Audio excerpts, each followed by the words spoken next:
رسول ہاشمی صلی اللہ تعالی علیہ وسلم جسے کوئی اہم حاجت درپیش ہو وہ مجھ پر کثرت سے درود شریف پڑھے، کیونکہ درود پاک دکھ، درد اور مصیبتوں کو دور کرتا اور رزق میں اضافہ کرتا ہے۔ تو جب بھی کوئی مشکل آئے، پریشانی آئے، تکلیف آئے، ٹینشن آ جائے تو اس کا بار بار اظہار کرنے سے ٹینشن دور نہیں ہو جاتا۔ کوئی بھی مشکل آتی ہے بندہ سبھی کو بتاتا پھرے، بار بار ذکر کرتا رہے کہ یار بڑی مشکل میں ہوں، بڑی پریشانی میں ہوں۔ شاعر کہتے ہیں نا کہ دکھوں نے تم کو جو گھیرا ہو تو درود پڑھو، دکھوں نے تم کو جو گھیرا ہو تو درود پڑھو، جو حاضری کی تمنا ہو تو درود پڑھو۔ تو جب ٹینشن دور کرنے کا، مشکل دور کرنے کا، پریشانی دور کرنے کا وظیفہ مل گیا ہے، چابی مل گئی ہے، تو پھر فضول باتیں کرنے کی بجائے ہمیں درود پاک کی کثرت کرنی چاہیے۔ صلو علی الحبیب صلی اللہ تعالی علی محمد صلی اللہ علیہ وسلم۔ آج میں آپ کو اللہ کے ایک نبی کا واقعہ سنانا چاہتا ہوں۔ یہ واقعہ قرآن مجید میں بہت تفصیل کے ساتھ موجود ہے، اور یہ واقعہ ایسا ہے کہ میں ان نبی علیہ الصلوۃ والسلام کے عمل کا نام لوں تو نبی علیہ الصلوۃ والسلام کا نام آپ کے ذہن میں خود ہی آ جائے گا۔ یعنی انہوں نے وہ عمل ایسا کیا کہ اب ان کے نام کے ساتھ وہ عمل ایک خاص ٹیگ بن گیا ہے۔ اور اگر میں اب عمل بتاتا ہوں، نام آپ خود بتائیں گے، اور ان کا عمل تھا کہ ان کے اندر کمال صبر تھا۔ اب یہ صبر کرنے والے نبی کون ہیں؟ صبر ایوب علیہ السلام۔ مشہور ہے دنیا میں کہ ایوب علیہ السلام کا جو صبر ہے وہ ضرب المثل بن گیا، وہ ایگزامپل بن گیا۔ صبر تو بہت سارے لوگوں نے دنیا میں کیا، مصیبتیں تو بہت سارے اللہ والوں پر آئیں، مگر حضرت ایوب علیہ السلام کو اس قدر کمال کا صبر جو ان کا تھا وہ کیا واقعہ ہے۔ تو آج مشکلیں ہیں، پریشانیاں ہیں، ٹینشن ہیں، لوگ جب پریشان ہوتے ہیں تو صبر کا دامن تھامنے کی بجائے نارملی بے صبری، شکوے اور شکایات کی طرف جاتے ہیں۔ تو زندگی میں جب بھی کوئی معاملہ آئے نا، ہمیں اللہ کے کلام کی طرف رجوع کرنا چاہیے، اللہ والوں کی سیرت کی طرف رجوع کرنا چاہیے، اور رب کریم کے جو منتخب ترین بندے ہیں، دنیا کے افضل ترین جو افراد ہیں، وہ انبیاء کرام علیہ الصلوۃ والسلام ہیں۔ تو ہمیں جب بھی کوئی پرابلم آئے، جب بھی کوئی مسئلہ درپیش ہو، پہلے دیکھیں اللہ والوں نے اس موقع پر کیا کیا تھا، قرآن کیا کہتا ہے، حدیث کیا کہتی ہے، تو پھر زندگی میں چیزیں آسان ہو جاتی ہیں۔ تو حضرت ایوب علیہ الصلوۃ والسلام کی سیرت کے بارے میں جانتے ہیں کہ آپ حضرت اسحاق علیہ الصلوۃ والسلام کی اولاد میں سے ہیں، اور ان کی والدہ حضرت لوط علیہ الصلوۃ والسلام کے خاندان سے ہیں۔ اللہ تعالیٰ نے آپ کو ہر طرح کی نعمت سے نوازا تھا۔ آپ حسن و صورت والے بھی تھے، یعنی آپ کو اللہ پاک نے بہت خوبصورت بھی بنایا تھا، اور اللہ کریم نے مال بھی بہت دیا، اولاد نے بھی کثرت دی، یعنی ویل آف لائف تھی، خوبصورتی بھی ہے، مال بھی ہے، اولاد بھی ہے۔ اچھا، پھر ظاہر مال تھا تو گھر بھی تھے، جانور بھی تھے۔ اس زمانے میں جو ویلتھ ہوتی تھی، جو پیسہ ہوتا تھا، وہ جانوروں کی صورت میں ہوتا تھا۔ آج کل لوگ گاڑیاں رکھتے ہیں، سونا زیورات رکھتے ہیں، اس زمانے میں جانور ہوتے تھے۔ بلکہ اب بھی اگر پاکستان کے بھی آپ انٹیریئر کے ایریا میں چلے جائیں، گاؤں گوٹھ میں جائیں، تو لوگ اپنا مال و دولت سے جانور ہی خرید رہے ہوتے ہیں۔ ان کے نزدیک یہی ان کا جو ہے وہ جو بھی ان کا کاروبار ہوتا ہے اور مال ہوتا ہے۔ اب آپ پر امتحان آیا، آزمائش آئی، اور وہ آزمائش کیسے آئی کہ پہلے آپ کا مکان گرا، اور خاندان کے جتنے افراد تھے اور آپ کے بیٹے تھے، جتنے بھی آپ کے بیٹے تھے نا، وہ سب اس مکان کے تلے دب کر انتقال کر گئے۔ اللہ اکبر۔ آپ کو آ کر خبر دی جاتی گئی کہ حضور آپ کا مکان گر گیا ہے، آپ کے بچے دب گئے اور دب کر ان کا انتقال ہو گیا ہے۔ آپ فرماتے تھے میرا کیا ہے، جس کا تھا اس نے لے لیا، جب تک اس نے مجھے دے رکھا تھا وہ میرے پاس تھا، جب اس نے چاہا اس نے واپس لے لیا، اسی نے دیا تھا نا۔ تھوڑی دیر بعد خبر آئی کہ آپ کے جتنے جانور تھے، ہزارہا اونٹ تھے، بکریاں تھی، ریوڑ کے ریوڑ تھے، سارے جانور جو ہیں وہ مر گئے۔ کسی نے آ کر کہا کہ اب آپ کی جتنی دولت تھی، جتنے جانور تھے، وہ بھی مر گئے۔ سبحان اللہ، آپ اللہ کا شکر بجا لاتے، کہتے یا اللہ جو رب کا تھا اس نے واپس لے لیا، اسی کا تھا، جتنی دیر چاہا میرے پاس رہا، واپس لے لیا اس نے۔ میں اپنے رب کی رضا پر راضی، میں اس امتحان پر راضی ہوں۔ اللہ اکبر۔ اب کیا ہوا کہ آپ کی تمام کھیتیاں اور جو باغات تھے، بہت بڑی زمینیں تھیں، بڑے بڑے کھیت تھے، وہ بھی سارے کے سارے برباد ہو گئے۔ کسی نے آ کر بتایا کہ حضور اب تو کھیت بھی گئے، اب باغات بھی گئے۔ آپ نے فرمایا کہ جس کا تھا اس نے لے لیا، میں اس کی رضا پر راضی ہوں۔ جب تک میرے پاس تھا وہ میرے پاس تھا، اب رب نے واپس لینا چاہا تو اس نے لے لیا۔ اب he was empty handed، یعنی اب کچھ بھی نہیں تھا، نہ بچے ہیں، نہ مال ہے، نہ جانور ہے، نہ مکان ہے۔ مگر حضرت ایوب علیہ السلام کی زبان پر پھر بھی شکر ہے، اب بھی شکر ہے، شکوہ نہیں ہے کہ اللہ میں تیری رضا پر راضی ہوں۔ لیکن ابھی امتحان ختم نہ ہوا تھا، اور اس امتحان کے پیچھے بعض مفسرین نے ایک اور قول بھی نقل کیا کہ شیطان نے حضرت ایوب علیہ السلام کو دیکھ کر اللہ کی بارگاہ میں کہا کہ مولا یہ تیرا بندہ اس لیے تیرا شکر گزار ہے کہ تو نے اسے بڑا نوازا ہے، بڑا مال دیا ہے، اولاد دی ہے، گھر دیا ہے۔ تو اب رب کریم نے حضرت ایوب پر امتحان بھیجا تاکہ پتہ چلے کہ میرے نیک بندے امتحان کے بعد بھی صبر کرتے ہیں۔ لیکن اب سب چلا گیا نا، تو شیطان نے کہا کہ ابھی جان تو باقی ہے نا، صحت تو باقی ہے۔ اللہ اکبر۔ مزید آزمائش آئی اور یہ ہوا کہ آپ کو بیمار کر دیا گیا۔ مبارک جسم پر بڑے بڑے آبلے پڑ گئے، پھوڑے جس کو کہتے وہ پڑ گئے۔ اس حال میں آپ کے سارے دوست بھی آپ کو چھوڑ کے چلے گئے۔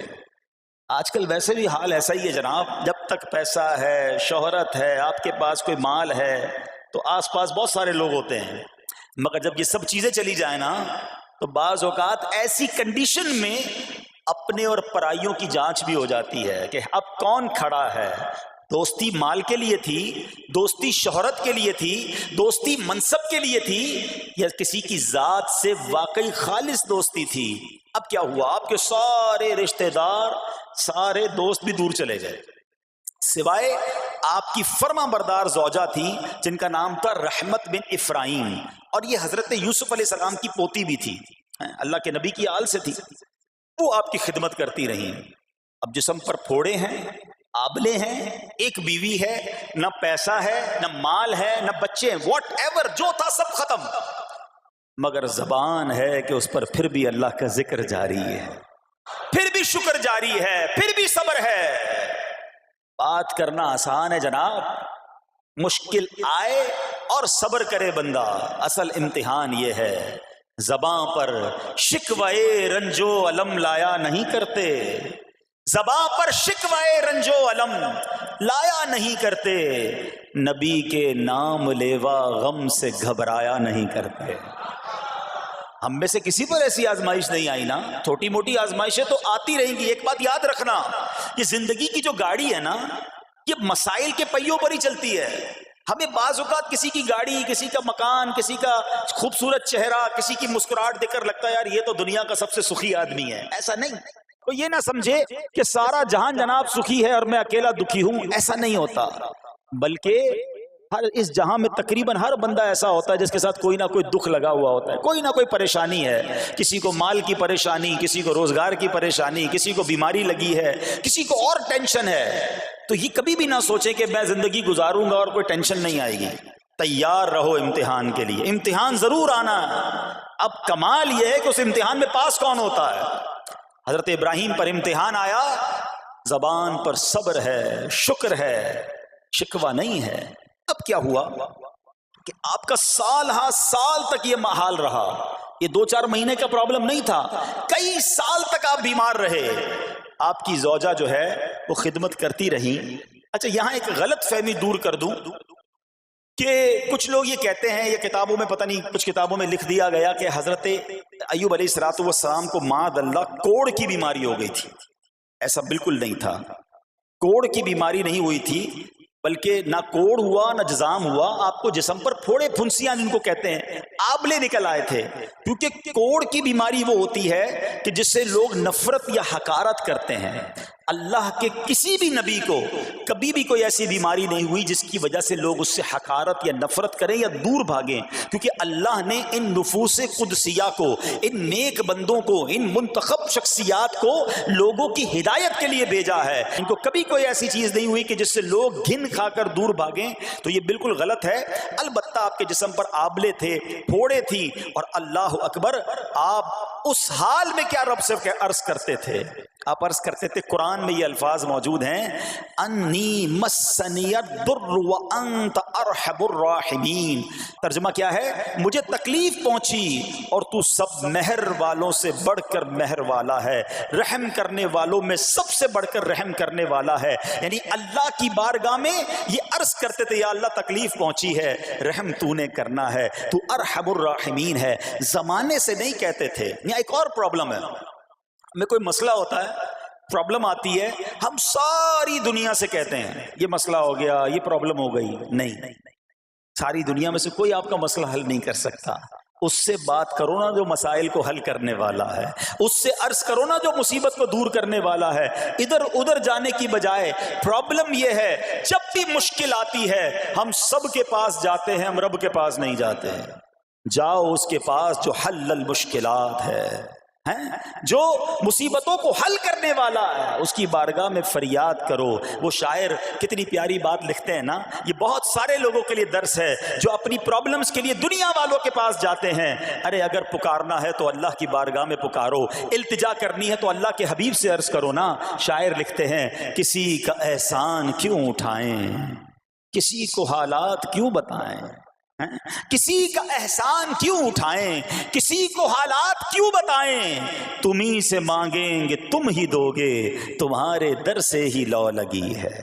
ہم اللہ کی بارگاہ میں عرض کریں، اللہ کے حبیب کی بارگاہ میں لو لگائیں.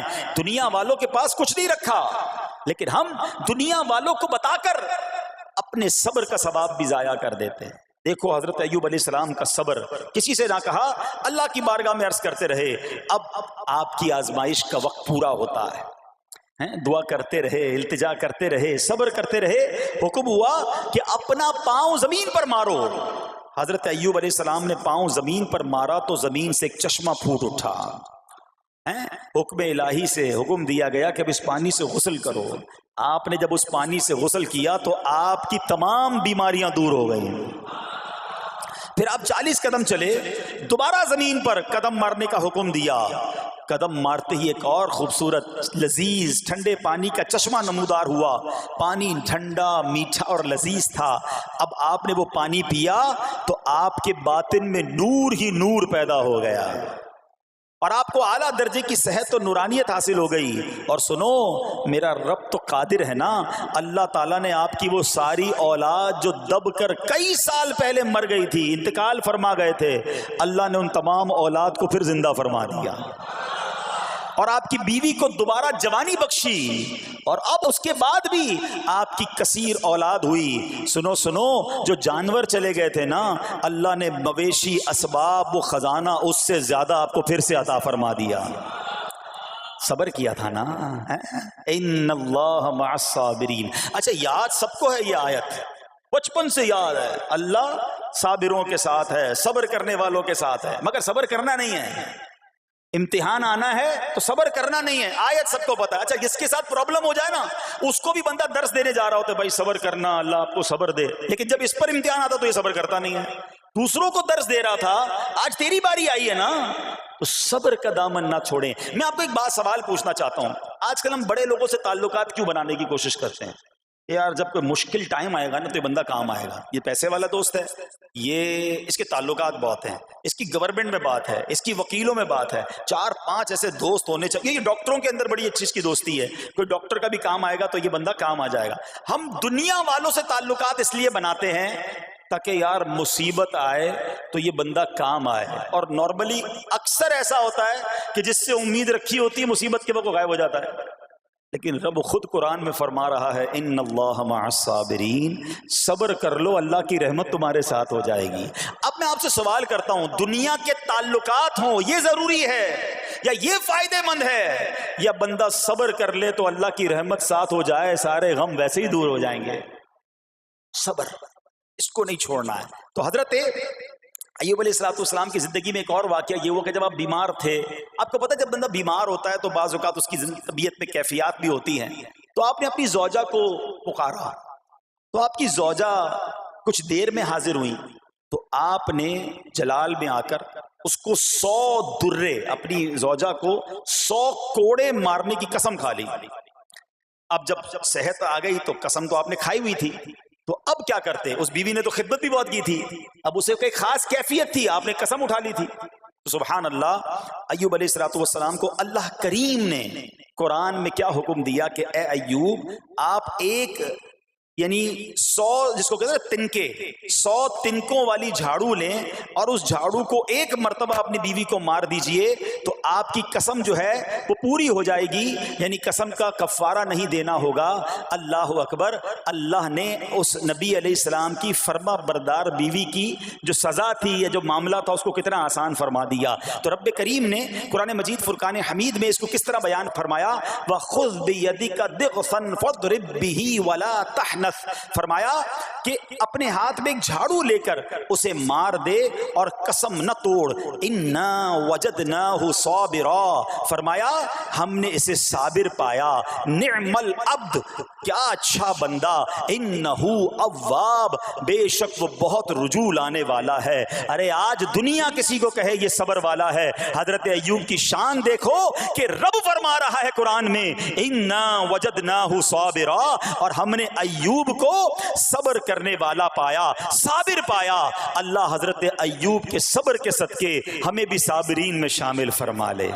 اللہ اکبر، سبحان اللہ. اور رب کریم نے جو اواب فرمایا، علماء کہتے ہیں کہ یہ اواب کے لاجواب خطاب کو جو آپ کے سر مبارک پر ایک تاج کی طرح رکھ دیا گیا، کیونکہ اواب کے معنی کیا ہے؟ انہو اواب، بے شک وہ بہت رجوع لانے والا ہے. اللہ اکبر. صبر کیا تو رب نے کیسے کیسے القاب جو ہیں وہ قرآن میں عطا فرمائے. یہاں ایک اور بات بھی سیکھنے والی ہے کہ حضرت ایوب علیہ السلام کے صبر کا کمال یہ ہے کہ قرآن میں ذکر آ گیا. آپ صبح قیامت تک حافظ تلاوت کریں گے، تراویح میں قرآن پڑھا جائے گا، جب بھی قرآن کی تلاوت دنیا کے کونے کونے میں کی جائے گی، قیامت تک حضرت ایوب کے صبر کا ذکر ہوتا رہے گا. جب آپ صبر کرتے ہیں اللہ رسول کو راضی کر لیتے ہیں، اللہ ان ناموں کو بلند فرما دیتا ہے. بہرحال میرے پیارے اسلامی بھائیوں، اب یہاں تھوڑا سا ایک شرعی مسئلہ بھی سمجھ لیں. بعض اوقات ہے کہ آپ لفظ سنتے ہیں ہیلا. اچھا، کچھ لوگ جب یہ لفظ ہیلا سنتے ہیں تو کنفیوز ہو جاتے ہیں، یار یہ کیا، ایک کام کرنا تھا اس کو ایک اور طریقے سے کر دیا، ہمیں سمجھ نہیں آ رہا. عجیب عجیب سی لوگ باتیں کرتے ہیں. سبحان اللہ. علماء فرماتے ہیں پہلے ہیلے کا مسئلہ سمجھ لیں. فتاوی عالمگیری میں ہے جو ہیلا کسی کا حق مارنے یا اس میں شبہ پیدا کرنے یا باطل ذریعے سے فریب دینے کے لیے کیا جائے وہ مکروہ ہے. اور جو ہیلا اس لیے کیا جائے کہ آدمی حرام سے بچ جائے یا حلال کو حاصل کر لے وہ اچھا ہے. انما الاعمال بالنیات. غلط نیت سے ہیلا کہ کسی کا حق دبا لوں یا ماد اللہ زکوٰۃ ادائی نہ کرنی پڑے، تو اللہ کو کوئی دھوکہ نہیں دے سکتا. اللہ دیکھ رہا ہے کہ اس کی نیت کیا ہے. لیکن ہیلا اس لیے ہے کہ حرام سے بچ جائے، حلال حاصل کر لیا جائے. تو اس کی جو جواز کی صورتیں ہیں علماء نے فرمایا یہ آیت اس میں دلیل ہے. اور آیت کیا تھی؟ وَخُذْ بِيَدِكَ ضِغْثًا فَاضْرِب بِهِ وَلَا تَحْنَثْ. اور فرمایا اپنے ہاتھ سے ایک جھاڑو لے کر اسے مار دو اور قسم نہ توڑو. قسم تو 100 کوڑے مارنے کی تھی، اللہ کریم نے آسانی کا راستہ بتایا. ہاں ایک بات یاد رہے، یہ بڑی امپورٹنٹ بات کرنے جا رہا ہوں کہ مفتیان کرام قابل اعتماد مفتیان کرام سے رہنمائی لے کر ہم جیسے لوگوں کو، عوام الناس کو کوئی ہیلا اپنے طور پہ نہیں کر لینا چاہیے. ہاں، کیونکہ بعض ہیلوں کی شرعی طور پر اجازت نہیں ہوتی، اور بعض اوقات ہیلا کرنے میں ایسی غلطی لوگ کر جاتے ہیں جن کی وجہ سے ہیلا ہوتا ہی نہیں ہے. تو یہاں صرف آپ کو دلیل بتانا تھا، باقی اگر کسی قسم کا کوئی شرعی ہیلا کرنا ہے تو قابل اعتماد مفتیان کرام سے رجوع کیا جائے. سبحان اللہ. اب حضرت ایوب علیہ السلام کے صبر کی بات ہوئی ہے نا، اللہ نے پتہ ہے آپ کو کتنا مقام عطا فرمایا کہ نبی کریم صلی اللہ تعالی علیہ وآلہ وسلم نے ارشاد فرمایا حضرت ایوب لوگوں میں سب سے بڑھ کر عالم، صابر اور غصہ پینے والے تھے. حضرت ابن مسعود رضی اللہ تعالیٰ عنہ سے مروی ہے کہ حضرت ایوب علیہ السلام قیامت کے دن صبر کرنے والوں کے سردار ہوں گے. ہاں، صبر کرنے والوں کے بھی سردار ہوں گے. اچھا، بعض اوقات ہوتا کیا ہے، اچانک کوئی پرابلم آ گئی، کہیں آگ لگ گئی، گاڑی میں نقصان ہو گیا، پیسے چوری ہو گئے، موبائل چوری ہو گیا، کوئی چیز میں نقصان ہو گیا، کاروبار میں نقصان ہو گیا، صحت خراب ہوئی. بندہ کہتا ہے یار یہ میرے ساتھ کیوں ہوا ہے، میں نے ایسا کیا کیا ہے. بعض اوقات زبان سے شکوے، شکایت، حالانکہ قرآن مجید فرقان حمید نے تو پہلے ہی ہمیں بتا دیا ہے. ہمارا پرابلم پتہ ہی کیا ہے، ہم بہت ساری باتیں جانتے ہیں دنیا کی، قرآن و حدیث پڑھتے نہیں ہیں، تو مینٹلی پریپیئرڈ نہیں رہتے. آپ کو پہلے ہی پتا ہو کہ یار گرمیاں آنے والی ہیں، تو اچانک گرمیاں آئیں گی تو پریشان نہیں ہوں گے نا. آپ کو پتا تھا جون جولائی میں گرمیاں ہوتی ہیں، بھائی سردیاں نہیں ہوتی. آپ پنکھا بھی تیار رکھتے ہیں، ٹھنڈا پانی کا انتظام بھی رکھتے ہیں، گرمی کے وقت باہر کم نکلتے ہیں. اور سردیاں آتی ہیں آپ کو پہلے ہی پتا ہوتا ہے، اب رضائی تیار کر لیتے ہیں، سویٹر نکال لیتے ہیں. ایسا نہیں ہوتا کہ صبح اٹھتے تو 40 ڈگری ہوتا ہے، دوسرے دن اٹھتے تو 5 ڈگری ہوتا ہے. بندہ کہ یار آج ٹھنڈ کیوں ہو گئی، کل گرمی کیوں ہو گئی. مینٹلی پریپیئرڈ جب بندہ ہوتا ہے تو وہ تیار ہوتا ہے. اگر جو قرآن پڑھنے والا ہے، حدیث پڑھنے والا ہے، اس کو تو پہلے ہی مینٹلی پریپیئرڈ ہونا ہے. کیوں؟ قرآن کا وعدہ ہے نا، قرآن کا اعلان سنو. اللہ کریم قرآن مجید میں کیا ارشاد فرماتا ہے؟ بسم اللہ الرحمن الرحیم وَلَنَبْلُوَنَّكُمْ بِشَيْءٍ مِّنَ الْخَوْفِ وَالْجُوعِ وَنَقْصٍ مِّنَ الْأَمْوَالِ وَالْأَنفُسِ وَالثَّمَرَاتِ وَبَشِّرِ الصَّابِرِينَ. اور ضرور ہم تمہیں آزمائیں گے. کیا فرمایا؟ ضرور آزمائیں گے، تیار رہو. there is examination. اچھا، آزمائش کن کی چیزوں کی ہوگی؟ سبحان اللہ. قرآن نے لسٹ بھی دے دی ہے کہ آزمائش کیا ہوگی. فرمایا کچھ ڈر سے، اچانک خوف آ جاتا ہے نا، کوئی دشمن آ جاتا ہے، کوئی دھمکی دے رہا ہوتا ہے، اچانک حالات خراب ہو جاتے ہیں، دل میں خوف بیٹھ جاتا ہے. پھر فرمایا بھوک سے، مال کم ہو گیا، تنگی آ گئی تو بھوک سے. پھر فرمایا کچھ مالوں اور جانوں اور پھلوں کی کمی سے. کبھی کاروبار میں نقصان ہوگا، کبھی کسی کے باغات ہے تو باغ فصل اجڑ سکتی ہے، آپ کو کوئی نقصان ہو سکتا ہے، کسی جگہ آگ لگ سکتی ہے، اور جانوں کی کمی سے بیماری بھی آ سکتی ہے. مگر آگے کیا فرمایا؟ وَبَشِّرِ الصَّابِرِينَ. خوشخبری سنا ان صبر والوں کو. اور جب سبحان اللہ یہ ایگزام آتا ہے نا، جو اس ایگزام سے نکل جاتا ہے تو رب نے فرمایا خوشخبری ہے. اللہ اکبر. ہم نے زندگی میں دیکھا ہے جس نے مصیبت پر صبر کیا، اللہ کی رضا پر راضی رہا، اللہ نے مشکل سے بھی نکالا اور پہلے سے اسے زیادہ عطا فرما دیا. ہمارا پرابلم ہی ہم ٹیسٹ میں فیل ہو جاتے ہیں. جیسے ہی امتحان شروع ہوا، واویلا شروع، شور شروع، شکوے شروع. سب کو بتانا، حالانکہ کر کوئی نہیں سکتا لیکن سب کو بتائیں گے. نہ کرو ایسا. میں جانوں، میرا رب جانے، مجھے کیوں کسی کو بتانا ہے. ہاں، وہ کریم ہے، وہ دیکھ رہا ہے کہ میرا بندہ صبر کر رہا ہے. سبحان اللہ. حضرت سیدنا امام ابو جعفر محمد بن جریر طبری تفسیر طبری میں اس آیت مبارک کے تحت فرماتے ہیں، یعنی ہم تمہیں دشمن کے خوف، قحط سالی، شدید بھوک و فقر و فاقہ، فصلوں کی کمی، مقاصد کے حصول میں مشکلات، کفار سے جنگ کے دوران افرادی قوت میں کمی اور اہل و عیال کی موت وغیرہ کے ذریعے آزمائیں گے. اور یہ سب چیزیں بطور امتحان ہوں گی تاکہ تمہارے سچے جھوٹوں سے اور اہل بصیرت منافقوں سے جدا ہو جائیں. یعنی اس ٹیسٹ میں پتہ چل جائے گا کون اللہ والا ہے، کون صبر والا ہے، کون اللہ کی رضا پر راضی رہنے والا ہے. سنو سنو، جب یہ تکلیف آتی ہے نا تو اس کا پھر اجر کتنا ملتا ہے. شہنشاہ نبوت، مخزن جود و سخاوت صلی اللہ تعالی علیہ وسلم نے ارشاد فرمایا، جو دنیا میں ہی اپنی ہر خواہش کی تکمیل کر لے تو یہ چیز آخرت میں اس کے اور اس کی خواہش کے درمیان آڑ اور پردہ بن جائے گی. اور جو مالداروں کی زینت کی طرف اپنی نگاہیں نگاہیں دراز کرے تو وہ آسمان والوں کے سامنے بے عزت ہو جاتا ہے، اور جو شدید بھوک پر صبر کرے اللہ عز و جل اس کو جنت الفردوس میں جہاں چاہے گا ٹھکانہ عطا فرمائے گا۔ ہاں، ہر چیز پوری ہو جائے، جو چاہیے وہ مل جائے، یہ نہیں ہونا چاہیے۔ کچھ نہ کچھ آزمائشیں آئیں گی، اور اگر سب ادھر مل گیا تو ادھر پھر کیا ملے گا؟ ہم اللہ سے یہ دعا کرتے ہیں کہ ادھر بھی عطا فرمائے، ادھر بھی محروم نہ کرے۔ ہاں، ہمیں ڈرتے بھی رہنا چاہیے کہ یار میں جو مانگتا ہوں ادھر مل جاتا ہے، کہیں وہاں محروم نہ رہ جاؤں۔ تو آزمائش آئے تو صبر کرنا چاہیے، اللہ کی رضا کے طور پر زندگی گزارنی چاہیے۔ ایک بار نبی پاک علیہ الصلوۃ والسلام انصار کے پاس تشریف لے گئے تو فرمایا کیا تم مومن ہو؟ بڑا کمال کا سوال جواب ہے، ذرا غور کیجئے گا۔ ہمارے پاس بھی کوئی آ کر کہے کہ کیا تم مومن ہو تو ہم کیا جواب دیں گے؟ صحابہ خاموش رہے۔ سیدنا فاروق اعظم نے کہا حضور ہاں ہم مومن ہیں۔ شاید ہمارا بھی جواب یہی ہوگا ہم مومن ہیں، مگر اگلا سوال سنو نبی پاک علیہ الصلوۃ والسلام کا۔ فرمایا کہ اگر تم مومن ہو تو تمہارے ایمان کی علامت کیا ہے؟ ہاں، اب ہم سے کوئی یہ سوال کرے تو ہم جواب کیسے دیں گے؟ بھائی تم کہہ رہے ہو مومن ہیں، واٹ از دا سمٹمز؟ کوئی نشانی، کوئی علامت تو بتاؤ نا۔ اب یہ سوال کرنے والے کون ہیں؟ پیارے آقا صلی اللہ تعالی علیہ وآلہ وسلم۔ صحابہ سامنے بیٹھے ہیں، ارشاد فرمایا مومن ہو تو علامت کیا ہے؟ تو کیا شاندار جواب دیا کہ صحابہ کرام نے کہ ہم جب فراخی کی حالت ہوتی ہے نا، آسانی ہوتی ہے تو ہم شکر ادا کرتے ہیں، جب آزمائش آتا ہے، کوئی پرابلم آتی ہے، ہم صبر کرتے ہیں اور اللہ کے فیصلے پر راضی رہتے ہیں۔ نبی اکرم علیہ الصلوۃ والسلام نے جواب میں کیا فرمایا؟ رب کعبہ کی قسم تم مومن ہو۔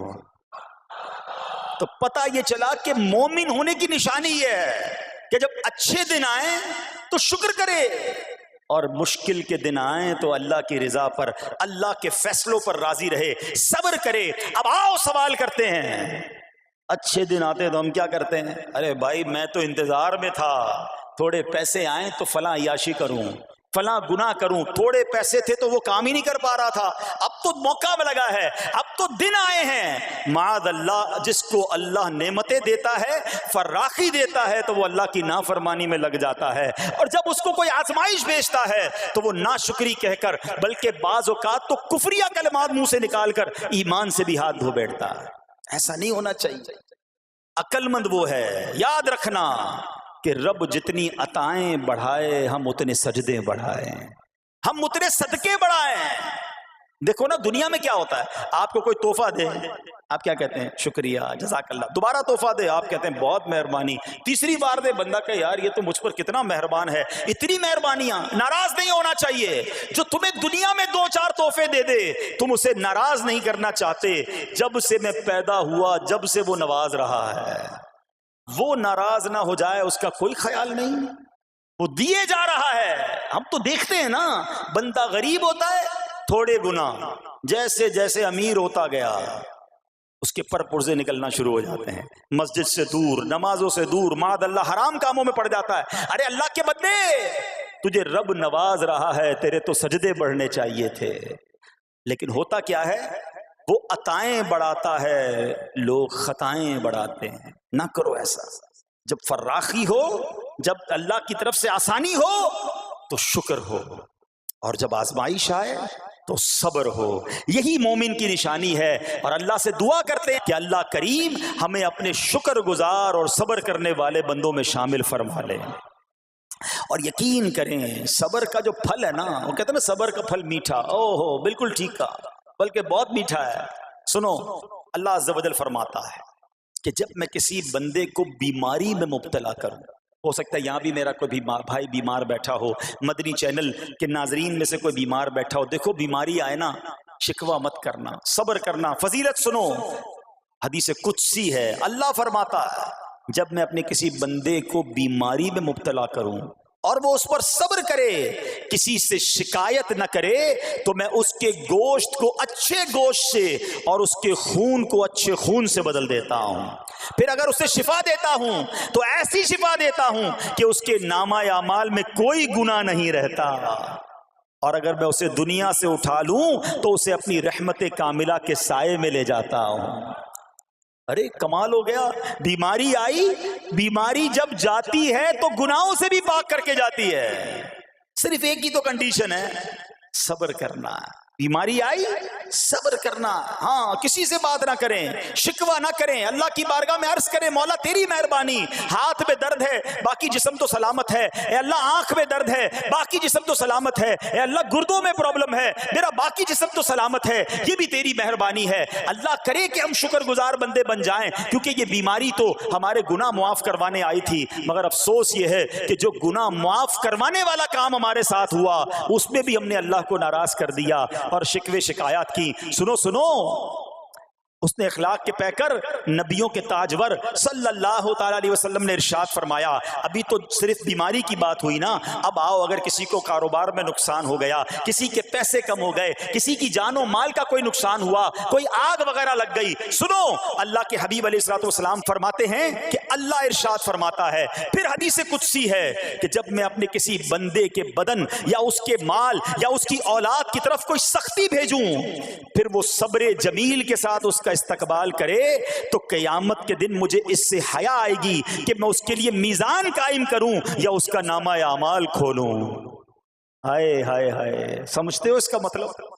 اللہ فرما رہا ہے مجھے حیا آئے گی کہ اپنے بندے سے اب کیا حساب لوں۔ جب آزمائش بھیجی تھی تو اس نے صبر کیا تھا، اس نے شکوہ نہیں کیا تھا۔ خدا کی قسم میں آپ سے پوچھتا ہوں، میرا کوئی نقصان ہو جائے اور قیامت کے دن میرا نامہ اعمال نہ کھولا جائے، مجھے اللہ کی بارگاہ میں حساب نہ دینا پڑے، مجھے بتاؤ یہ دنیا کے حساب نقصان کی کیا حیثیت ہے اگر ادھر بخشا جائے۔ سنو تو صحیح، رب فرما رہا ہے کہ مجھے حیا آتی ہے کہ اس کے لیے میزان قائم کروں یا اس کا نامہ اعمال کھولوں۔ ارے یہ ساری دنیا کی دولت، یہ ساری دنیا کی آسائش ایک طرف، اگر قیامت کے دن حساب کتاب میں آسانی مل جائے، اللہ بلا حساب جنت میں داخل کر دے، اس سے بڑھ کر کوئی نعمت نہیں۔ مگر آج افسوس یہ ہوتا ہے کہ اگر کسی پر امتحان آتا ہے وہ اس امتحان میں فیل ہو جاتا ہے۔ اس حدیث میں ایک لفظ استعمال ہوا صبر جمیل کے ساتھ۔ اب یہ بھی بڑا مسئلہ ہے کہ لوگوں کو یہی نہیں پتا کہ صبر جمیل ہے کیا۔ لوگ کہتے تو بہت ہیں اللہ پاک آپ کو صبر جمیل عطا فرمائے، اب اس سے پوچھو بھائی صبر جمیل کی تعریف کیا ہے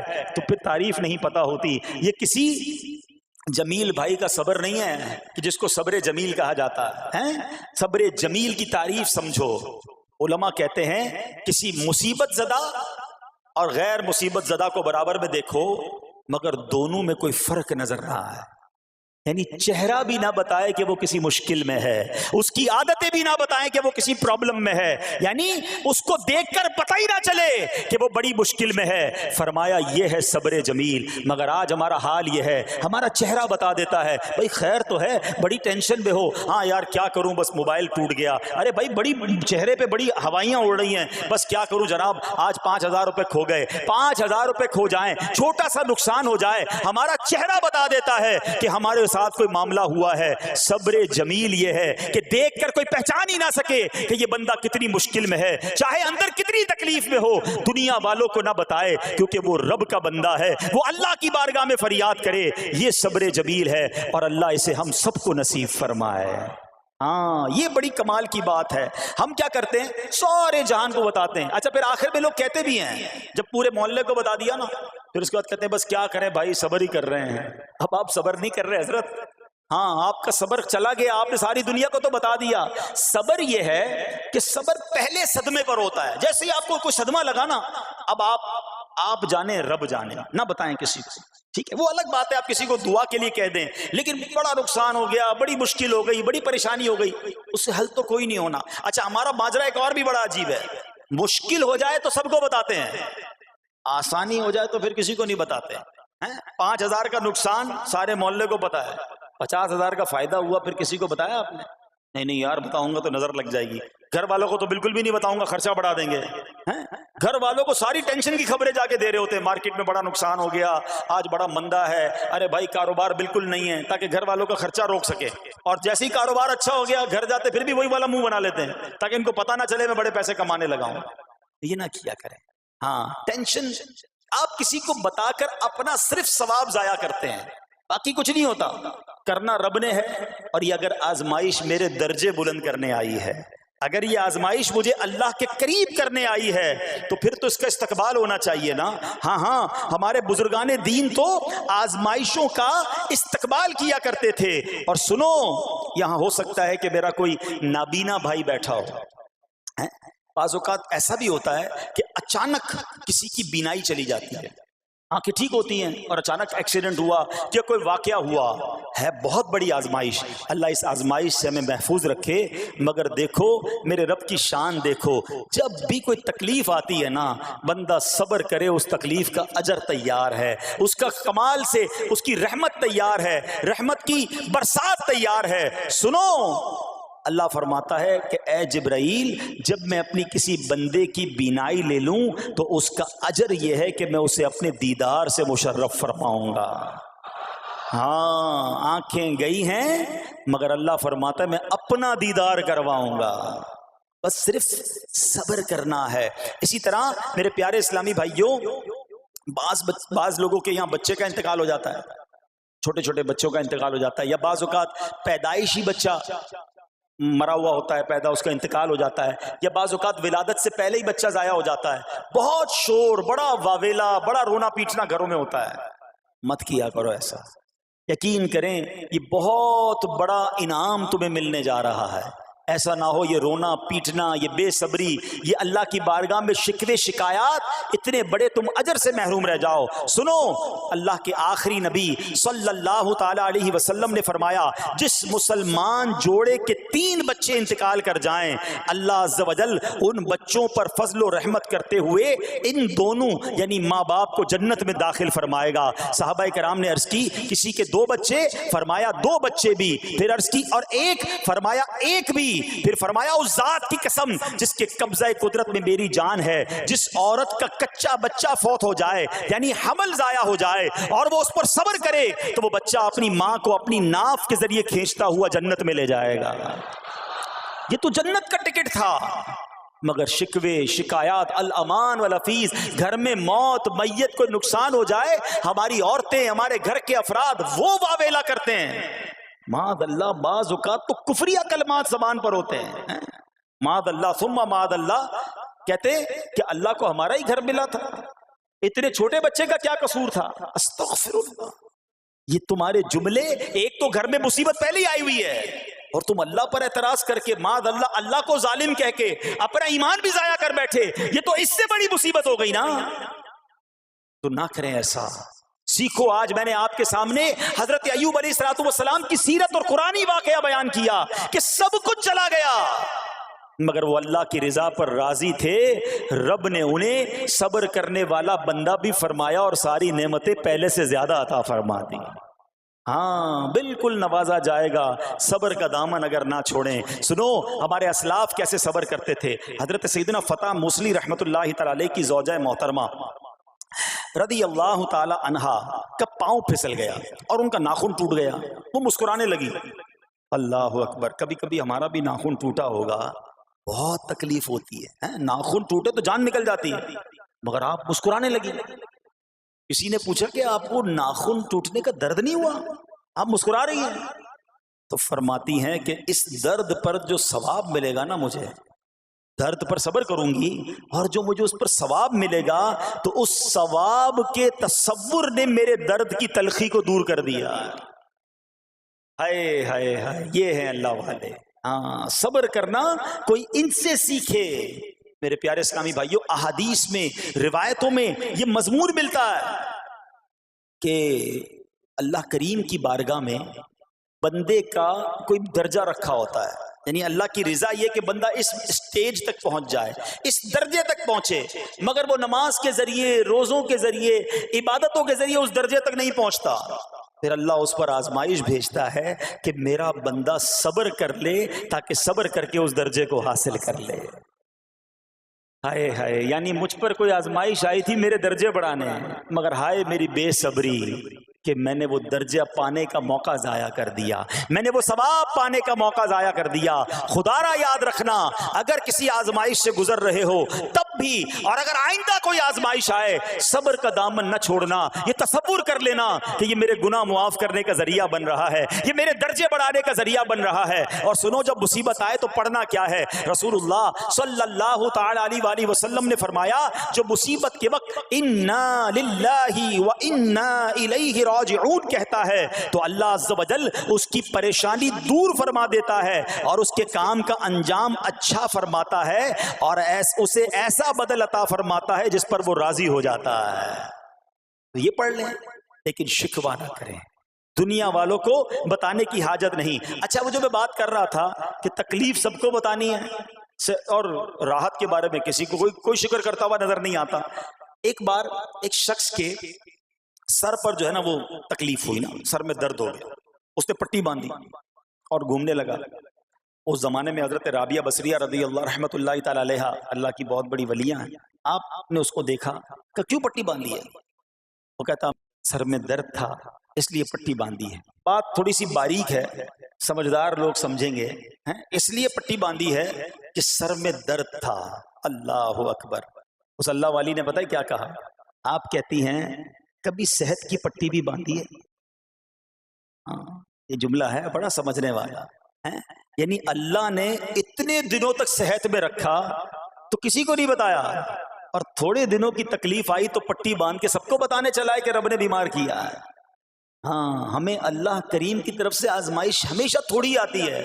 اگر اپنی زندگی کا ہم پورا عرصہ کیلکولیٹ کریں نا کہ بھئی 40 سال کا کوئی بندہ ہو گیا تو کتنے دن ہوئے 40 سال میں؟ ٹھیک ہے, ایک بار کبھی بیٹھ کے اکیلے میں حساب کرنا, اتنے ہزار دن میں نے دنیا میں گزارے, کتنے دن بیمار رہا؟ تو شاید چند دن, 100 دن, 50 دن, 200 دن بنیں گے. کئی ہزار دنوں میں سے اگر چند دن اللہ نے مجھ پر آزمائش ڈالی تو ہزاروں دن راحت بھی تو ڈالی نا, صحت بھی تو عطا فرمایا. اتنے دن جس رب نے چھاؤں میں کھڑا کیا, اگر تھوڑی دیر کے لیے دھوپ آئی ہے تو مجھے شکوہ نہیں کرنے چاہیے. یاد رکھنا ہر رات کے بعد صبح ہے, ہر دھوپ کے بعد چھاؤں ہے. اگر تم انتظار کرو گے تو رب ایسی رحمت تم پر نازل کرے گا, اپنے غیب کے خزانوں سے عطا فرمائے گا. قرآن میں رب نے وعدہ کیا ہے وَمَن يَتَوَکَّلْ عَلَى اللَّهِ فَهُوَ حَسْبُهُ, جو اللہ پر بھروسہ کرے اللہ اس کے لیے کافی ہے. مگر ہمارا پرابلم یہ ہے کہ جب مشکل آتی ہے ہم یہ ساری باتیں بھول کر بس شکوہ, شکایات اور پریشانی میں چلے جاتے ہیں. ارے آپ اس مصیبت کو اللہ کی طرف سے نعمت سمجھ لو, اللہ کی طرف سے یہ سمجھ لو کہ میرے گناہ معاف کروانے, میرے درجات بلند کرنے کے لیے آیا ہے. اچھا اب ایک اور بات, بعض اوقات شیطان ہے نا وہ کسی کے دماغ میں وسوسہ ڈالتا ہے کہ یار جب میں نمازیں نہیں پڑھتا تھا نا تب تو اتنا پریشان نہیں رہتا تھا, جب سے نمازیں شروع کی, دعوت اسلامی کے اجتماع میں آنے لگا, مدنی قافلوں میں سفر شروع کر دیا, اب تو میں نے کچھ ذمہ داری بھی لینا شروع کر دی ہے. ارے میں نے جب سے امامہ پہنا ہے, یہ داڑھی رکھ لی ہے, میری کوئی اسلامی بہن سن رہی ہے کہ بے پردہ گھومتی تھی تو کوئی اتنا ٹینشن نہیں تھا, اب میں نے جناب پردہ کرنا شروع کیا ہے, قرآن پڑھنا شروع کیا ہے تو ٹینشنیں شروع ہو گئی ہیں. اب شیطان بعض لوگوں کے ذہنوں میں یہ وسوسہ ڈالتا ہے کہ میں تو دین کے قریب ہو رہا ہوں, اللہ کے قریب ہو رہا ہوں, اور مجھ پر آزمائشیں کیوں آ رہی ہیں؟ سنو سبحان اللہ, اللہ کے حبیب علیہ الصلوۃ والسلام کی کیا شان ہے. اعلیٰ حضرت ایسے ہی نہیں کہتے کہ میں نثار تیرے کلام پر ملی یوں تو کس کو زبان نہیں, وہ سخن ہے جس میں سخن نہ ہو, وہ بیان ہے جس کا بیان نہیں. میرے آقا نے کم و بیش 1450 سال پہلے یہ مسئلہ سالو کر دیا. حضرت سیدنا سعد بن ابو وقاص رضی اللہ تعالیٰ عنہ فرماتے ہیں کہ میں نے عرض کی یا رسول اللہ صلی اللہ تعالیٰ علیہ وسلم, سب سے زیادہ مصیبتیں کن لوگوں پر ہیں؟ گلی مقاتی نا, پنجابی بچ کہتے ہیں نا گالی بات ہی ختم کر دی. حضور یہ بتائیں سب سے زیادہ مصیبتیں کن لوگوں پر آئیں؟ پیارے آقا نے فرمایا انبیاء پر. اللہ اکبر, اللہ کے سب سے قریب تو انبیاء ہیں نا, انبیاء پر, پھر ان لوگوں کے بعد جو لوگ بہتر ہیں, پھر ان کے بعد جو بہتر ہیں. سنو اب اگلا جملہ, بندے کو اپنی دینداری کے اعتبار سے مصیبت میں مبتلا کیا جاتا ہے. اگر وہ دین میں سخت ہوتا ہے اس کی آزمائش بھی سخت ہوتی ہے, اگر وہ دین میں کمزور ہوتا ہے تو اللہ عز و جل اس کی دینداری کے مطابق اسے آزماتا ہے. بندہ مصیبت میں مبتلا ہوتا رہتا ہے یہاں تک کہ اس کے دنیا میں ہی اس کے سارے گناہ بخش دیے جاتے ہیں.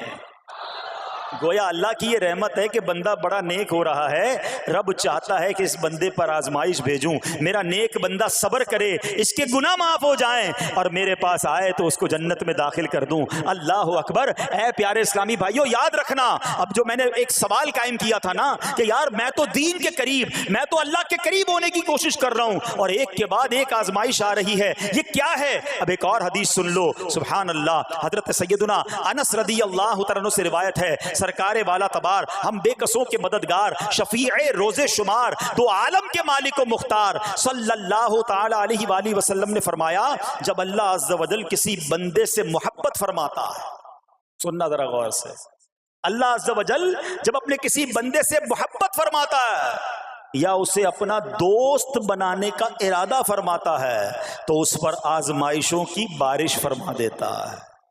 اب سوال ہے نا کہ میں اللہ دوست بھی بنا رہا ہے، اللہ کریم اس پر محبت بھی فرما رہا ہے اور آزمائشیں بھی بھیج رہا ہے۔ دوست پر آزمائشیں کون بھیجتا ہے؟ دوست کو تو راحتیں ڈالی جاتی ہیں۔ ہائے ہائے، اب یہی تو امتحان ہے، یہی تو چیک ہے۔ سنو، نبی پاک فرماتے ہیں جب اللہ اس پر آزمائش بھیجتا ہے نا، وہ بندہ اپنے رب کو پکارتا ہے، اے میرے رب عز و جل، تو اللہ فرماتا ہے میرے بندے تو جو کچھ مجھ سے مانگے گا میں تجھے عطا فرماؤں گا، تو جلد ہی تجھے دے دوں گا اور اسے تیری آخرت کے لیے ذخیرہ کر دوں گا۔ سبحان اللہ، یعنی اللہ والوں کو آزمایا جاتا ہے، ان کے درجات بلند کیے جاتے ہیں، ان کے گناہ معاف کیے جاتے ہیں۔ تو اے میرے پیارے اسلامی بھائیوں، کبھی بھی یہ ذہن میں خیال مت لانا کہ یار میں دین میں قریب آ رہا ہوں، میری آزمائشیں بڑھ رہی ہیں، سمجھ لو امتحان شروع ہو گیا ہے، ٹیسٹ شروع ہو گیا ہے، اب اس ٹیسٹ میں مجھے کامیاب ہونا ہے اور اللہ کے مزید قریب جانا ہے۔ زندگی میں جو گناہ ہو گئے ہیں یہ میرے گناہوں کا انشاءاللہ کفارہ بن جائے گا، میرے درجات کی بلندی کا سبب بن جائے گا۔ اللہ سے عرض کرنا، اے مولا میں تیری رضا پر راضی، میں تیرے فیصلوں پر راضی، اب تک جو دیا تھا تو نے دیا تھا، یہ سب کچھ تیرا ہے، اے رب جب تو واپس لے گا میں اس پر راضی۔ جب یہ ثابت قدمی نصیب ہو گئی پھر دیکھو غیب کے خزانوں سے کیسا آپ کے دل پر سکینہ اترے گا، پھر کیسا آپ پر رحمتوں کا نزول ہوگا۔ تو اے میرے پیارے اسلامی بھائیوں، مصیبتیں آ چکی اور آنے بھی والی ہیں، پہلے ذہنی طور پر تیار رہنا، مگر صبر کرنا۔ یہ چند دنوں کی، چند گھنٹوں کی، چند لمحوں کی مصیبت ہے، مگر یہ تمہارے درجات کو بلند کر دے گی۔ رب کریم صبر کرنے والوں کو پسند فرماتا ہے، اور جو میں نے بات کہی تھی کہ صبر بھی کریں اور جب اللہ کریم کی طرف سے راحتیں آ جائیں تو شکر بھی کریں۔ کیا شاندار رب کا قرآن میں فرمان ہے، اللہ فرماتا ہے وَإِذْ تَأَذَّنَ رَبُّكُمْ لَئِن شَكَرْتُمْ لَأَزِيدَنَّكُمْ وَلَئِن كَفَرْتُمْ إِنَّ عَذَابِي لَشَدِيدٌ۔ اللہ قرآن میں فرماتا ہے اور یاد کرو جب تمہارے رب نے اعلان فرما دیا کہ اگر تم میرا شکر ادا کرو گے میں تمہیں اور زیادہ عطا کروں گا۔ ہاں شکر کرو رب اور دے گا، مگر اگلا حصہ سمجھنے والا ہے، اور اگر تم ناشکری کرو گے تو میرا عذاب سخت ہے۔ اللہ نے اپنے عذاب سے بھی ڈرایا ہے اور شکر کرنے کا درس بھی دیا ہے۔ تو بہرحال میرے پیارے اسلامی بھائیوں، اللہ کریم سے میں دعا کرتا ہوں کہ اپنے نیک بندوں کے صدقے، کربلا والوں کے صبر کے صدقے، نبی پاک علیہ الصلوۃ والسلام کے طائف کے میدان میں پتھر کھا کر دعا دینے والے صبر کے صدقے، رب کریم ہمیں بھی صبر کی نعمت